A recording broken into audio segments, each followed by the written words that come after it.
chacun de nos problèmes ce matin.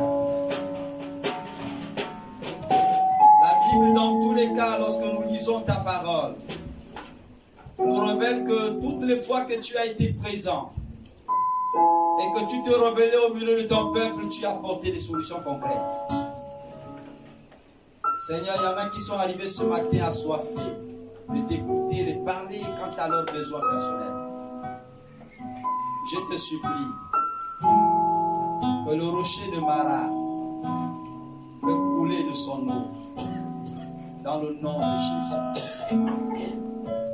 Seigneur, nous ne voulons pas cogner le rocher ce matin, mais nous implorons parce qu'il y a également ta volonté qui doit être manifeste.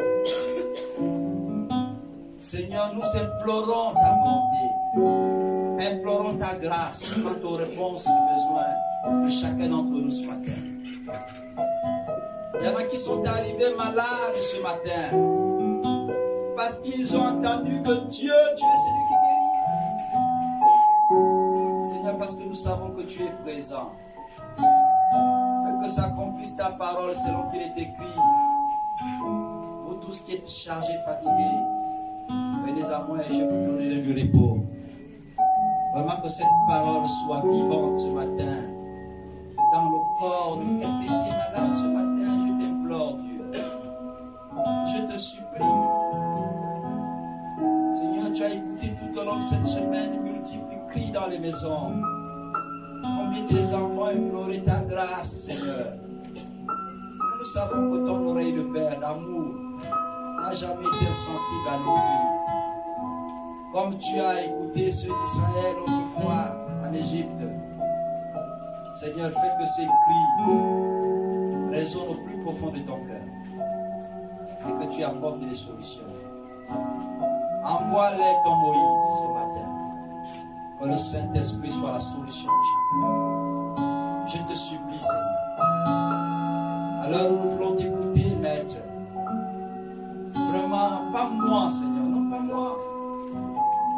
Mais que ton esprit, ton onction, parle au peuple que toi-même as désigné. La Bible dit que si tu n'attires au Père, nous ne peut venir par ses propres moyens. Et je crois que si ces hommes sont là ce matin, alors que beaucoup ont refusé d'appartenir à Jésus, c'est parce que tu as décidé de les attirer à toi. Seigneur, eux aussi avaient des préoccupations comme tous les autres, Seigneur.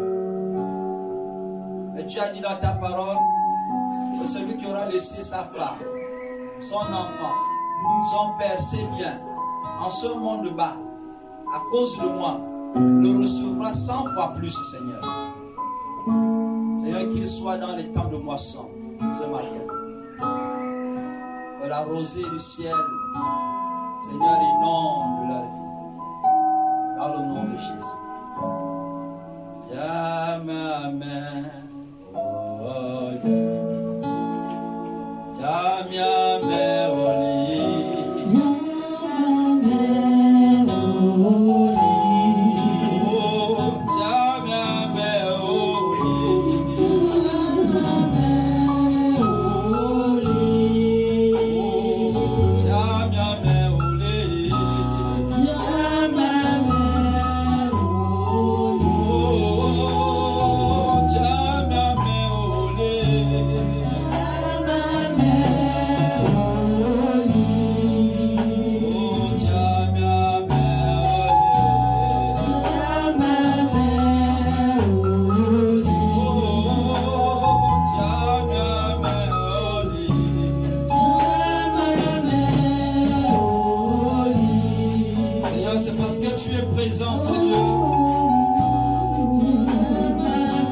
la place de choix ce matin. Parce que tu es présent, je te recommande ce peuple, je te recommande ce culte ce matin. Parle à ton peuple, inspire-moi ton instrument et que toute la gloire te revienne. Au nom de Jésus, nous prions. Amen. Amen. Alléluia. Amen. C'est magnifique d'être dans la présence de votre Dieu. Amen. Amen. Ce matin, nous allons nous poser certaines questions. Le thème de ce matin, ce sont des points divers, mais nous allons tenter d'aborder ces points divers dans une question que j'ai intitulée « Pourquoi ça ?» Pourquoi ça? C'est le thème de ce matin. Alléluia. Pourquoi ça? Pourquoi ça?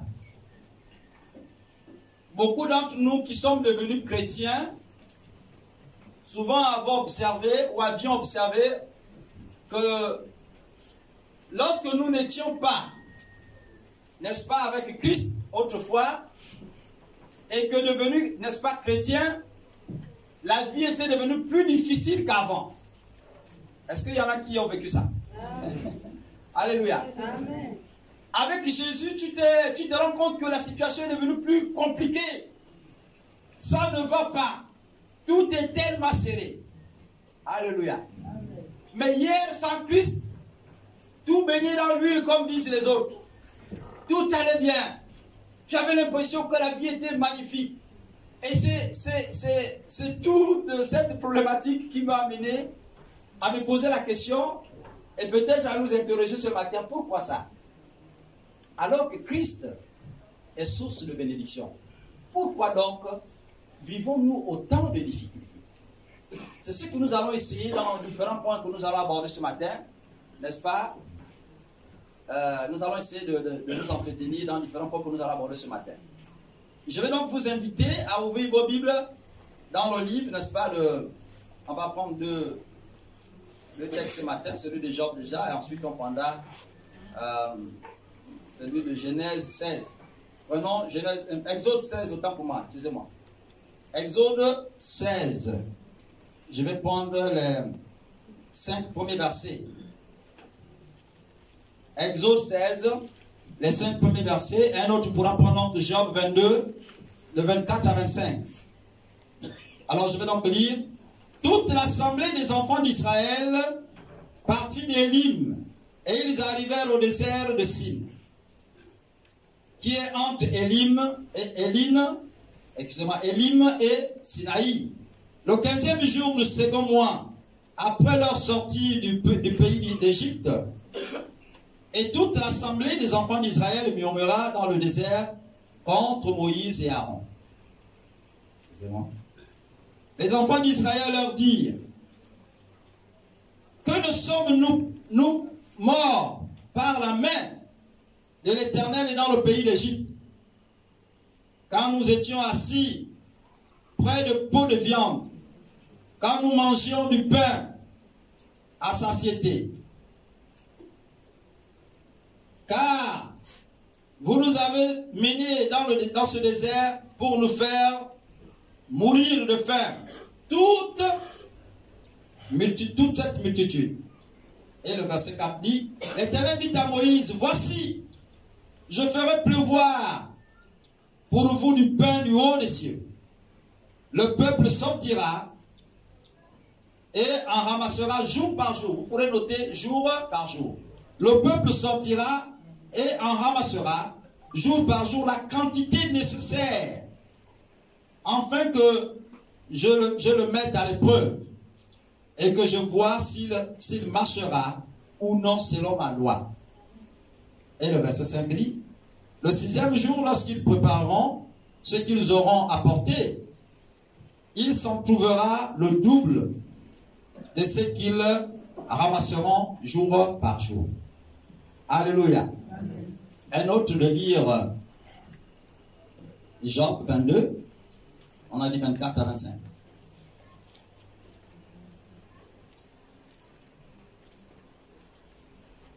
Job 22, 24, 25. Okay. Jette l'or dans la poussière. Jette l'or dans la poussière. L'or d'Ophir parmi les cailloux des torrents. Et le Tout-Puissant sera ton or. Amen. Ton argent, ta richesse. Amen. Alléluia. Jette l'or dans la poussière, l'or d'Ophir, parmi les cailloux des torrents. Et le Tout-Puissant sera ton or, ton argent, ta richesse. Voilà donc les deux textes qui vont nous aider à comprendre, n'est-ce pas, toute cette diversité de questionnements que nous allons tenter de nous poser ce matin. Et je disais à l'introduction que beaucoup d'entre nous qui sommes devenus chrétiens, après avoir donné nos vies à Jésus, n'est-ce pas, ont constaté ou avions constaté toutes sortes de difficultés, n'est-ce pas, dans nos vies. Difficultés financières, on va parler de la santé des gens qui sont dégradés pour certains. Nous allons parler donc de difficultés scolaires. C'est notre pasteur Alexis, il y a deux dimanches de cela, nous faisait état des difficultés scolaires dont il a raconté, après, n'est-ce pas, avoir reçu Jésus dans sa vie. Et on peut parler même de logement. Il y en a qui ont été chassés par des parents, n'est-ce pas, pour avoir reçu Jésus dans leur vie. Allez, vas-y, tu deviens sans abri. Et il y en a beaucoup de cas comme ça, on pourrait donc essayer de les énumérer. Pourquoi donc ces choses nous arrivent-ils? Et pourquoi donc autant de questionnements? Seigneur, j'ai décidé de te suivre. Et tu as décidé de me bénir. Pourquoi? Lorsque quelqu'un s'engage, vous prenez le cas d'un voleur par exemple, et que ce type-là ou cette femme-là, n'est-ce pas, vivait le fruit de son vol. N'est-ce pas? Et que désormais, il décide de remettre le vol au pied de la croix de Jésus. Est-ce que ce type-là aura encore des ressources pour bien vivre? Alléluia. Il vivait du vol. C'est le vol qui le permettait, n'est-ce pas, de louer. C'est le vol qui le permettait, n'est-ce pas, de pouvoir manger. Et ce type-là décide de donner sa vie à Jésus. Est-ce que vous pensez qu'il aura encore les mêmes ressources pour bien vivre? Ce qui est sûr, c'est que ce n'est pas évident. Alléluia. Il passera par des moments difficiles. Lorsque vous êtes un chef d'entreprise, à supposer, et que vous aviez eu pour habitude, par exemple, de détourner de l'argent de vos ouvriers. Vous avez, par exemple, c'est un de mes aînés qui me le disait, il était un des financiers à l'époque, je ne vais pas citer la société, et il me disait, tu vois, quand il faisait les bulletins, il dit, tu vois ça, à chacun d'eux là, j'enlève 200, 100 francs, 200. Ils sont comme ça là, 1000. Quand je vais faire la somme, à la fin de tous ces retraits là, je me retrouve avec près d'1 million. Mais eux là, 200 là, ça ne dit rien du tout. Vous comprenez ça? Eux, pour eux là, 200 là, ça ne dit rien du tout. Je prends 200, 100 francs, 200, 100 francs. Et à la fin, je me retrouve avec près d'1 million, n'est-ce pas, sans qu'eux se soient rendus compte. Est-ce que vous voyez? Et quand ce grand-là vivait la grande vie, il vivait la grande vie. C'est un de mes aînés directs. Il vivait la grande vie. Quand il arrive là, s'il arrive à Libreville, dans une boîte quelque part, il ne se pose pas de questions, c'est lui. On l'appelle Yaya. Je ne vais pas donner les noms, c'est ma famille, sinon vous allez demander ma famille là-bas. Et c'est comme ça que le gars vivait, la vie en rose. Dès que tu lui dis bonjour, comment? C'est là, 100 000. C'était des choses comme ça.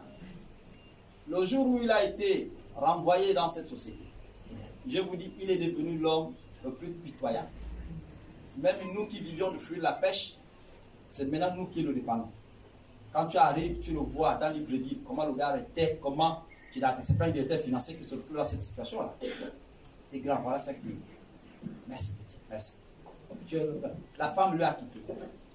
Et vraiment, il s'est retrouvé comme ça, sans emploi, et il allait crêcher comme ça dans les maisons, n'est-ce pas, de ses oncles, où il vivait avec les enfants de l'oncle.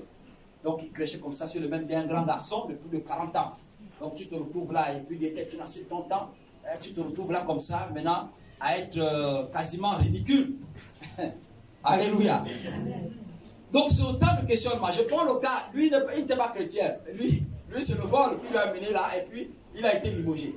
Mais nous, en tant que chrétiens, lorsque nous donnons nos vies à Jésus, et qu'au départ, nous vivons de ces ressources-là, lorsque nous donnons nos vies à Jésus, nous décidons désormais de ne plus tirer quoi que ce soit du salaire de quelqu'un. Et à partir de ce moment-là, nos revenus vont forcément diminuer à la maison. Si tu payais des salons de l'ordre d'1 million par mois, tu étais capable de le faire, là, tu n'auras plus cette capacité-là. Ça réduit ton coût, ton train de vie. Et là, n'est-ce pas, les difficultés vont s'enchaîner. Si ton enfant ne se soigne qu'à l'hôpital militaire, il va commencer à apprendre à se soigner là, à l'hôpital chinois, à l'hôpital Amissa Bongo. Est-ce que vous comprenez? Avec tous les risques que ça comporte, il va se soigner là. C'est à ce moment-là que tu vas découvrir la médecine locale. Pour une fois que l'enfant ne peut pas l'avion, il va commencer par prendre les voitures pour voyager aller sur les brebis. Donc, ce sont les réalités que nous vivons lorsque nous devenons chrétiens, lorsque nous donnons nos vies à Jésus, il se passe que nous jetons au pied de la croix notre vie antérieure, y compris le vol. Nous jetons ça.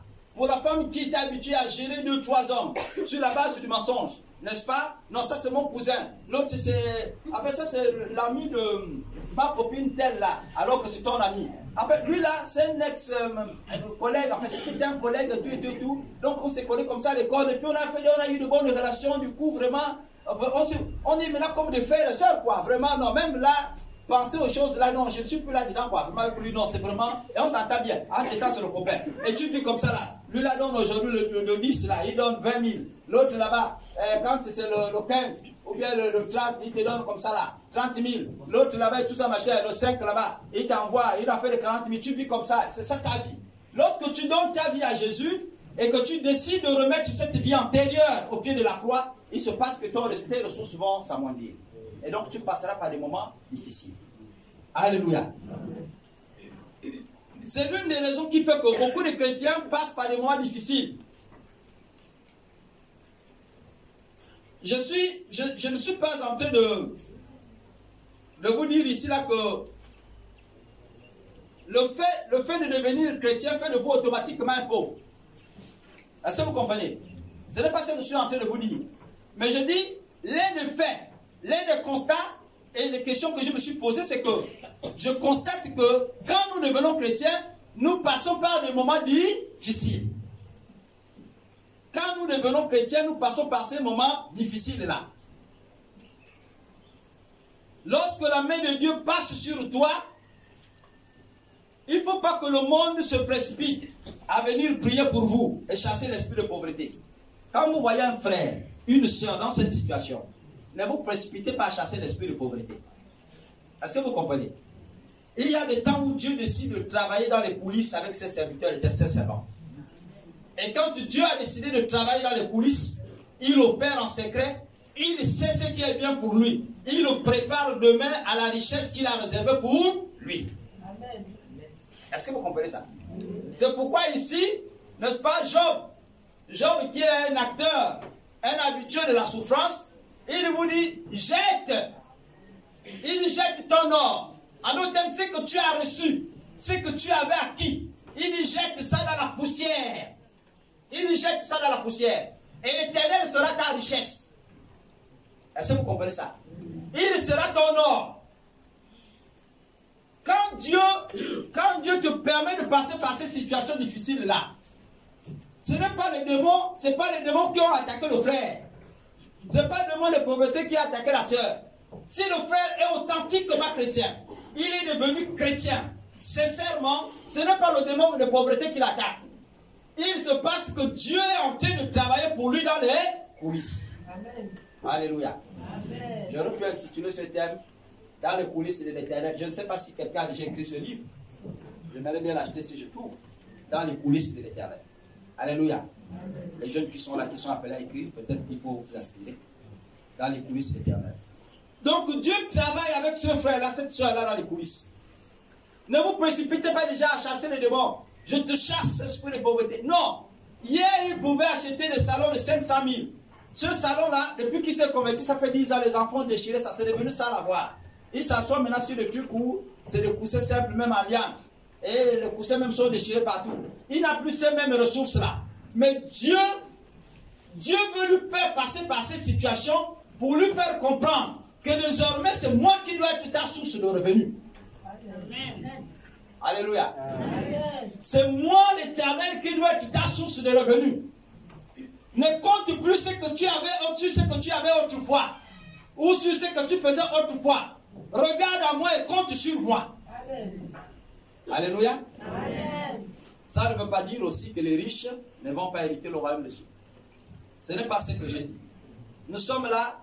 Ce thème ce matin est un peu particulier parce que nous allons nous poser un certain nombre de questions et nous allons essayer de tenter de les répondre. Parfois, c'est choquant de voir que nous mettons tout dans le cadre du mal. Même quand Dieu agit, on met tout dans le cadre du mal. Alléluia. L'un des signes qui montre, je dis l'un des signes, qui montre l'authenticité de quelqu'un, une fois devenu chrétien ou chrétienne, c'est les difficultés par lesquelles il va passer. vous ne pouvez pas appartenir à Jésus et continuer à mener la même vie. Ce n'est pas possible. Ça n'existe pas. Là, il faut commencer par vous poser des questions. Ça veut dire que votre vie n'est pas conforme au Christ. Vous comprenez ça? Mais je ne suis pas en train de dire que Dieu ne connaît pas le riche qui se convertit avec sa richesse. Ce n'est pas ce que je suis en train de vous dire. Sinon, dans ces conditions-là, on dirait que David n'était donc pas converti. Il n'est pas allé au ciel. On pourrait donc dire que son fils Salomon, qui était un homme riche et qui avait même hérité la richesse du père, on dit de lui que c'était l'un des riches jamais égalés, l'un des sages jamais égalés. Donc ces hommes-là, en réalité, n'ont pas été convertis. Mais ce que je suis en train de vous dire, et d'ailleurs si je prêche sur ça, comme étant le riche n'héritera jamais le royaume des cieux, c'est un faux message. La Bible dit qu'il sera difficile à un riche de rentrer dans le royaume des cieux. La Bible ne dit pas qu'il sera impossible, c'est deux choses différentes. Est-ce qu'on se comprend? La Bible ne dit pas qu'il sera impossible à un riche de rentrer dans le royaume des cieux. Mais elle dit qu'il est difficile à un riche de rentrer dans le royaume des cieux. En d'autres termes, le riche est confronté à plusieurs phénomènes qui font qu'à un moment donné, il hésite de pouvoir intégrer la famille de Dieu. Vous comprenez? Il était habitué à acheter des habits de au moins 1 million. Dès qu'il rentre et qu'il s'engage, on lui dit, frère, tout est permis, mais tout n'est pas utile. Est-ce que tu es obligé d'acheter des habits d'1 million, frère? Tu ne penses pas que tu peux faire autre chose avec le 1 million là? Et lui, s'il n'est pas d'accord de ça, parce que c'est tout son mode de vie, hein, il a grandi comme ça. Vous prenez des enfants des présidents, par exemple, ou des ministres là, qui n'ont vécu que dans ce standing-là. Le jour où le père ou la mère meurt, celui qui était le pourvoyeur, je vous dis, ça devient difficile pour eux. Ça déprime. Pour beaucoup d'entre eux, ça déprime. Alléluia. C'est soit il se met dans les drogues, soit il se met mais vraiment dans des situations où vous ne reconnaissez plus que celui-là ou celle-là, c'était l'enfant du roi. Alléluia. Donc le riche, lui, se trouve dans des situations compliquées. Mais ça ne veut pas dire qu'il ne va pas, n'est-ce pas, hériter le royaume des cieux. Les deux textes que nous venons de lire tout à l'heure, le premier, n'est-ce pas, dans le livre d'Exode, nous montre que Dieu va, n'est-ce pas, parler à Moïse après que le peuple va gémir. Quand le peuple gémit pour dire, il fallait que nous on meure en Égypte, parce que là-bas, encore, on était assis à côté des pots. Et ils ne disent pas qu'on avait des assiettes de viande, mais ils disent qu'on avait quand même des pots, donc un peu comme ça. On avait un peu pour pouvoir manger. Tu nous as amené, toi et ton Dieu, dans le désert, pour venir nous faire mourir toute une multitude, déjà comme ça, Moïse. Même si tu es méchant, même si tu es de franc-maçon, même si tu es rosicrucien, Moïse, tu ne peux pas, tu m'aimes 2 ou 3, mais pas finir tout un peuple. Il précise bien que tu nous as amené une multitude là-dedans. Et c'est pas normal, Moïse. Une multitude comme ça, tu vas le finir. Tu es méchant. Quel est ce Dieu-là? Et c'est en ce moment que Dieu va intervenir. Il dit, Moïse, voilà ce qui va se passer. Moi, l'Éternel, j'ai décidé de leur donner leur ration jour par jour. C'est là que j'ai commencé par me poser des questions. J'ai dit, Seigneur, pourquoi tu ne donnes pas autant de nourriture pour qu'il prenne, il garde ça même, et qu'il mange pendant plusieurs jours? Mais tu décides de donner jour par jour. Alléluia. Il dit, ils vont prendre leur ration jour par jour. C'est-à-dire qu'aujourd'hui, quand ils auront fait, ils trouveront ce qu'ils doivent manger pour aujourd'hui, le matin et le soir. Demain matin, quand ils auront fait, je vais envoyer la viande. Ils mangeront tranquillement, le peuple va tomber. Il n'y a pas de problème à ce niveau, la manne sera là. Mais ce sera jour par jour. Sauf que le 6e jour, j'ai décidé d'envoyer le double pour qu'ils mangent et samedi et dimanche, puisque c'est le jour du repos. Donc, il ne doit même pas sortir faire un effort travailler. Il doit manger samedi et dimanche, il se repose. Lundi, j'avais encore la part de lundi. J'ai dit, mais Seigneur, ce n'est pas possible. Moi, j'aurais souhaité que tu remplis leur congélateur à notre temps. J'aurais souhaité, Seigneur, s'ils avaient des fumoirs, parce que les méthodes de fumoir, de séchage de poisson ou de viande, c'est pas aujourd'hui qu'on les connaît. Ça date d'avant nos parents. Et donc, ils auraient pu fumer ça et puis garder leur nourriture tranquillement et conserver, ils mangeaient régulièrement pour qu'ils n'aient plus à souffrir. Mais pendant que j'étais en train de m'interroger, Dieu me disait, Dieu veut parfois qu'en tant que chrétien, nous sachions compter sur sa provision, pas la provision des hommes. Amen. Parce que ce que Dieu vous donne, la Bible dit ici que Dieu avait décidé de faire tomber le pain du ciel. Qui a déjà vu le pain venu du ciel? Un four que vous ne connaissez pas. Est-ce que c'est fabriqué avec de l'or? Est-ce que c'est la qualité du feu même qui cuit le pain, on ne connaît pas du tout. La viande là, elle est déjà prête, préparée, oui. Donc vous n'avez même pas besoin de faire des efforts. Eux là, ils mangeaient les pots. Mais Dieu a envoyé une quantité telle que, c'est-à-dire, vous mangez, vous n'avez plus faim. Ce n'est pas le pot où ils mangeaient, le pot de viande qu'ils mangeaient, ils avaient encore faim. Mais Dieu voulait seulement, dans cette attitude, leur dire que vous devez apprendre à compter sur moi. Je suis désormais votre provision. Vous n'allez plus compter sur le pot de viande que vous avez, n'est-ce pas, en Égypte. Moi, l'Éternel, je décide de vous approvisionner jour par jour, de sorte que vous comprenez que c'est moi Dieu qui vous a fait sortir d'Égypte. Amen. Alléluia. Amen.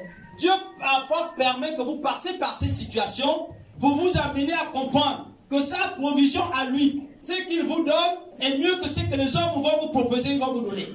Amen. En termes de qualité et de quantité, ce ne sera plus le pot que vous mangerez. Vous mangerez non seulement tous les jours, mais à votre faim. Est-ce que vous comprenez ça? Mais la qualité même de la nourriture que vous allez recevoir, parce que ça vient de moi, ce sera incomparable. Amen. Alléluia. Amen. Ce que Dieu vous donnera ne sera pas comparable avec qui que ce soit. Mais vous ne passez pas par les moments difficiles parce que c'est les démons qui ont décidé de vous torturer. Ce n'est pas ça. Si tu es réellement chrétien et que ta vie désormais appartient à Jésus, ça veut dire que c'est Christ qui dirige ta vie. Amen. Ce n'est plus un démon qui dirige ta vie. À partir de ce moment, ce qui t'arrive, mets-le sous le coup de Christ, non pas des démons. Est-ce que vous comprenez? Même si un homme doit te faire du mal, mets-le sous le coup de Christ parce que Dieu sait ce qui t'arrive et il sait pourquoi il te fait passer par là. Amen. Parce que vous êtes chrétien et votre vie est contrôlée par Christ. Amen. Amen. Ce que Dieu vous donne est différent de ce que les hommes vous donneront. Amen. Compte sur Dieu, ne compte plus sur les hommes.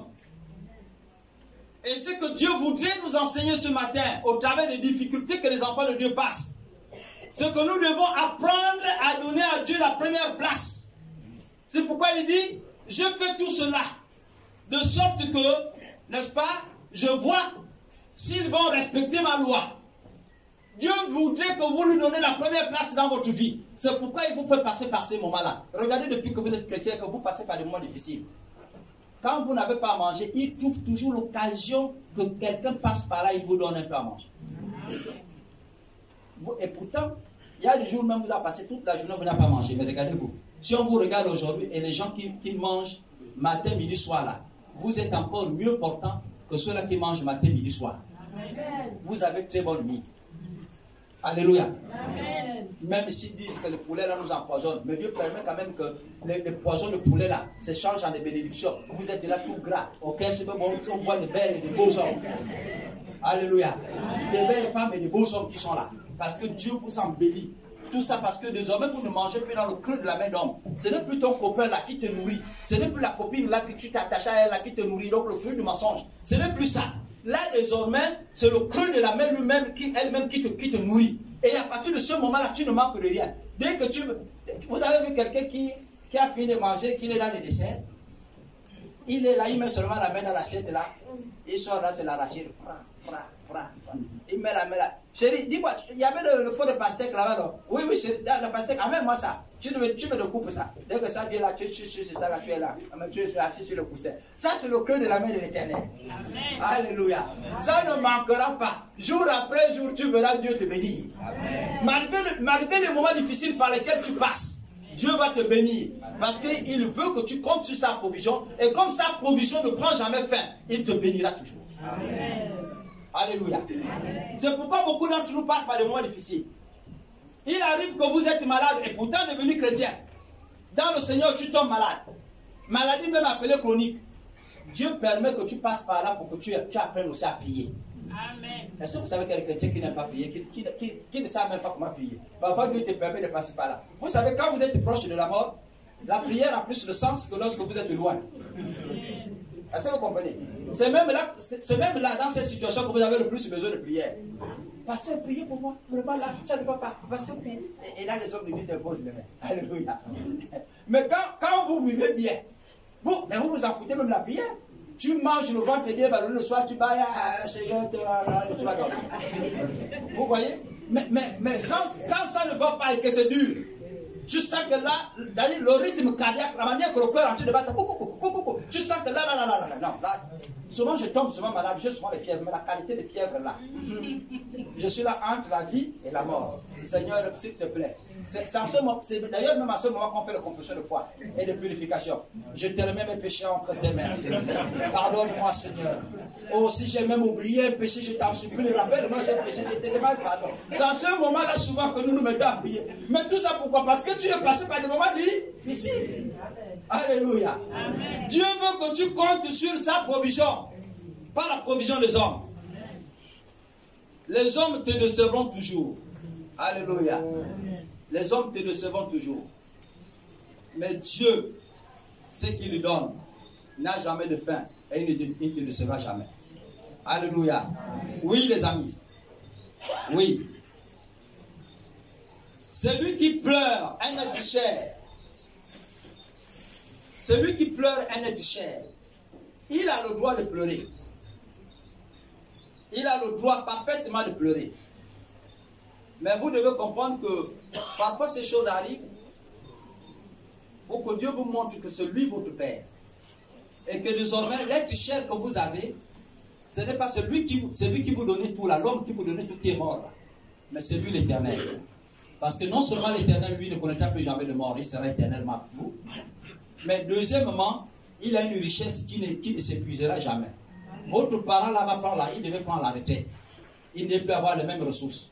Mais pour l'Éternel là, il n'y a jamais de retraite. Sa richesse reste infinie. Amen. Alléluia. Amen. Donc quand vous pleurez, c'est normal que vous pleurez parce que l'émotion est là. Sur le plan émotionnel, nous parlons là, nous avons abordé plusieurs sujets, travail, famille, couple, etc. Nous abordons plusieurs de ces sujets comme ça. Mais sur le plan émotionnel, quand il vous arrive de pleurer, pleurez. C'est l'homme qui faisait tout pour moi. Il me donnait tout. Pleurez parce qu'il faut que vous pleurez, c'est de l'émotion. Mais comprenez à partir d'aujourd'hui que vous êtes devenu chrétien, que l'homme qui fera tout pour vous s'appelle Jésus-Christ Nazareth.